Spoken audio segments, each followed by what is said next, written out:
Good.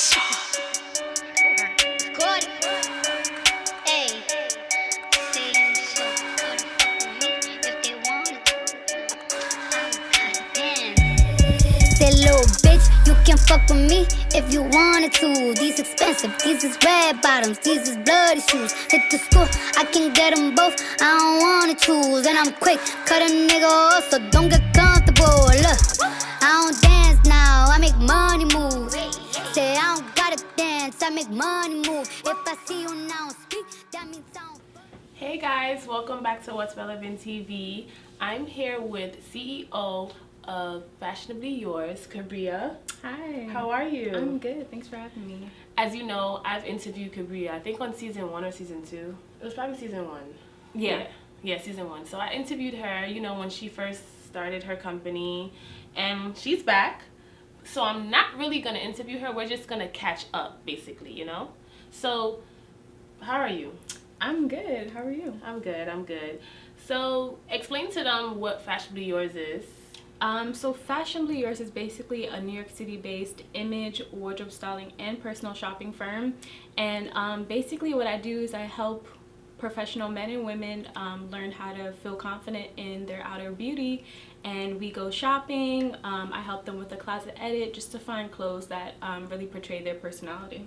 Okay. And why did you start that company?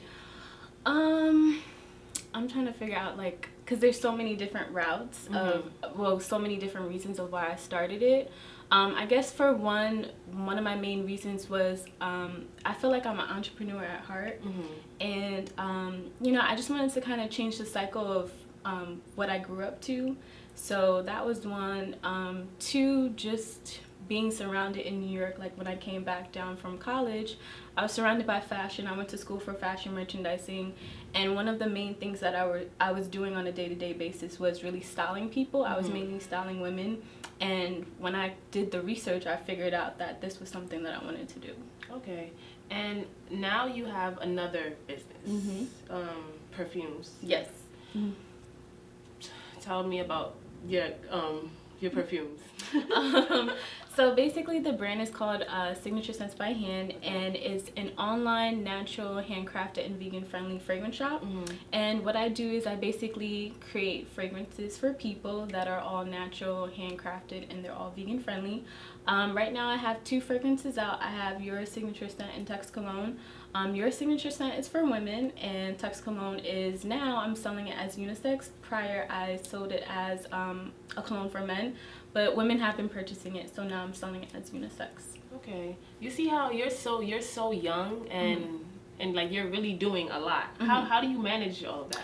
I think right now I'm still trying to figure that out. So recently I was doing like a part-time job last year, and I was doing my business as well, and I think I was working part-time for like 3 days, and then I was doing my business full-time, and it got to the point where I was kind of stressed out, and I just decided that I wanted to do my business kind of full-time. Yeah. So I made a promise to myself that in 2017, this year, that I would do my business 100% full-time. And yeah, it has like its ups and downs. After I quit my job, I decided to go to Costa Rica for like an entire month and just like be to myself. It was just me and my grandmother. And yeah, I just had to like cleanse myself and start over again. And it is definitely hard to manage, but now that I'm doing it full time, I have a little bit more time on my hands. Yeah. So I can like manage my time and say, okay, I'm gonna work on this business at this time, and I'm gonna work on another business at this time, because now I have another business, so it's more things to operate, more social media to operate, more people to talk to. I have clientele for one business, and then I have to make fragrances for the other, so it is hard to manage, but time management is really important. So just figuring out what I'm gonna do at this time and the other time. Okay. So as a young entrepreneur, what are some issues you go through? I did say I wasn't gonna interview her, but I'm interviewing you. I can't help it, but yeah. One of the main things I go through is, one, I'm pretty sure you go through it too because you're a young entrepreneur. People don't take you seriously. Oh my gosh. People do not take you seriously at all. Not at all. they kind of think like your business is a joke, or it's like maybe a little hobby that you're doing for some period of time. And I actually did a video recently, because now I have a vlog. It's called Beauty, Business, Fashion, and I talk about all things beauty, business, and fashion. And I did a video recently with one of my closest friends, Carmen, who's also a young entrepreneur, and she hand makes all of her accessories, which I wear all the time. And she has the same issue too. People don't take her seriously, especially if you have like a product, if you sell something. They look at you like, okay, you're selling it for this much amount of money. Can you, you know, lower the price or something? Like they just don't take you seriously with whatever it is that you do. I think for me, it's even more challenging because I have a target audience of people who are older than me. Yeah. Like they'll be 10, 20, sometimes 30 years older than me. So sometimes when they meet me, they're like, oh, you're so young. She's really young. Yeah. So I don't know. It's just been really challenging, but I just try to stay professional with everything, so that way it's not like, oh, she's young. It's like she's professional, so I'm gonna be professional as well. Okay. So what motivates you? What motivates me? I guess I just don't want to be. I don't want to fit in that stereotype circle bubble that we're in, I guess, being a double minority. Okay. If you want to ask what's like the stereotype is just being foolish and just doing crazy things, not really thinking about, you know, tomorrow or the next day, spending lots of money on reckless stuff, like, you know, just that's kind of the stereotype of a double minority, of an African American woman just being reckless. And I don't want to do that. I want to show other people who are going to be our age soon, like the younger generation, like my brother who's younger. I want to show him that, you know, you can start a business. It's going to be hard, but, you know, as long as you know what you're doing, you know your purpose, and you take the time and energy out to do it, that you can. And I think that's really what motivates me, is really my little brother. I feel like I'm in too deep now to quit. It's been 4 years now. I mean, my boyfriend has invested in me, his parents have invested in me, my grandparents have invested in me. So it's like, for me to just say, okay, after 4 years, I'm going to quit now, it's like, okay. Yeah. Everybody has those days. But did you, like, when did you know, like, when did you have, like, a day where you were like, I don't want to do this anymore? Oh my gosh, I still have those days. Oh my gosh. Actually, 2 days ago, I was just like, you know what? I have too much stuff going on. And what did I do? And it's easy for me to get off track now because I'm full-time. So, like, if I'm working at home, I'm the one that says, okay, Kabrea, you're going to do this, you're going to do that at this time. Like, I'm the boss of myself. And when you're working at home, you have your bed right there, the couch is right there, the TV. Like, you know, it's just a lot of distractions. So now I'm really strict on myself. And I find that sometimes I get overwhelmed when I have too much stuff going on. So then I have to stop myself and take a break and say, okay, Kabrea, what's keeping you overwhelmed? What projects is it that you don't want to do, you know, because it's always something that you don't want to do, or maybe too many people are texting me. Like, sometimes I just want to be to myself and be in my own bubble. Like, leave me alone. Yeah, exactly. So I take a break to myself, and I try to really figure out what is it that's making me feel this way. I might take a full day break and say, you know what, I can't work when I'm feeling this way. So I'll take a break and figure out, you know, what is it that's keeping me uninspired and not motivated.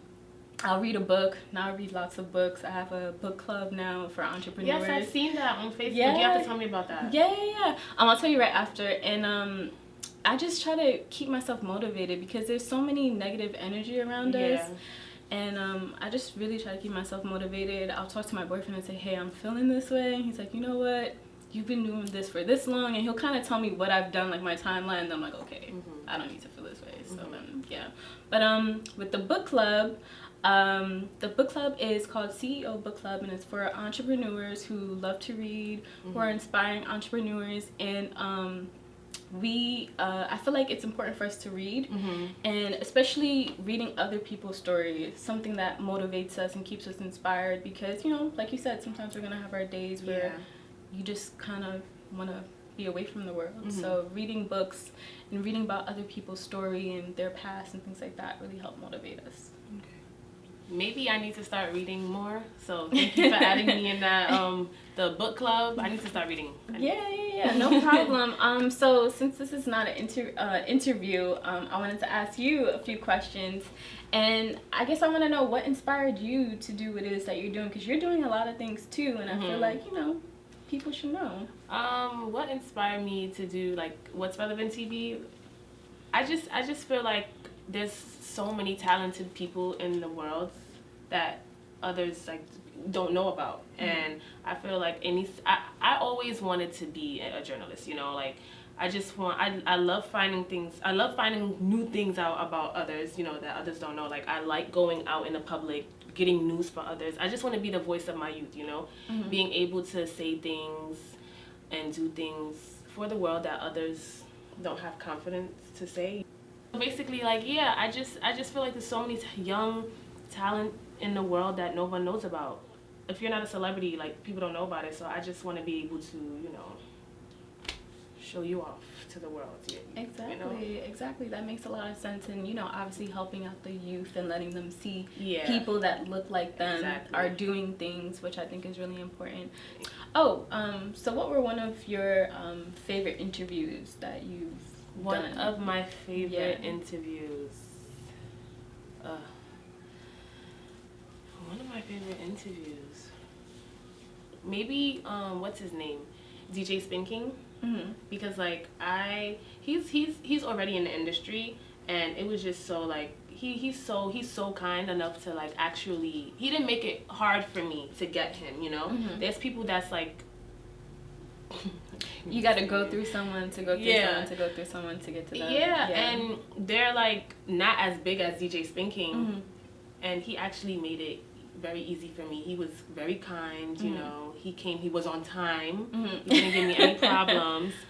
And yeah, DJ Spin King, I can say, was like one of my best interviews, only because it got me more viewers and stuff. But yeah, I don't want to speak on my worst interviews. Okay, no, we're not going to do in trouble now. No, we don't want to talk about that. I think I had one more other question. She's killing me right now, guys. This is the last one. So, like, basically with the platform and everything that you're building, where do you kind of see yourself in the next... Oh my God, that's crazy. I was going to ask you that. years. I was going to say... You stole my question. No, I'm sorry. I'll answer after You stole my question, yeah. In 5 years, I see myself having my own talk show on TV. At least that, or maybe at least like hosting someone's talk show on TV, just maybe being on E! News, BET, or something like that. That's where I see myself in 5 years. It may sound unrealistic or whatever, but anything is realistic. I know, but I've gotten that a lot from people. Yeah. Like, I will tell people like, yeah, I want a talk show on TV. They're like, seriously? Let's be realistic. And I'm just like, wow. That actually motivates me to go harder when people doubt me. So. Yeah, it should. Yeah. So where do you see yourself in 5 years? In the next 5 years, I actually want to have like an office, like a small little office, and for my image consulting business, so new clientele can actually come in and chat with me face to face, and I can show them things, and just make it a little bit more, take that extra step to be a little bit more professional. And obviously building a team and hiring people, obviously that takes time, finding people who are more reliable, and I guess just growing more, just meeting new people, and having more clientele, and just building my empire little by little. Okay, that's good. Well, I wish you the best of luck. Thank you. You too. Thank you so much for coming back and sharing the daily struggles and hustles of being a young Black entrepreneur, female at that. Yeah. Put that in. But thank you so much. Thank you. Good.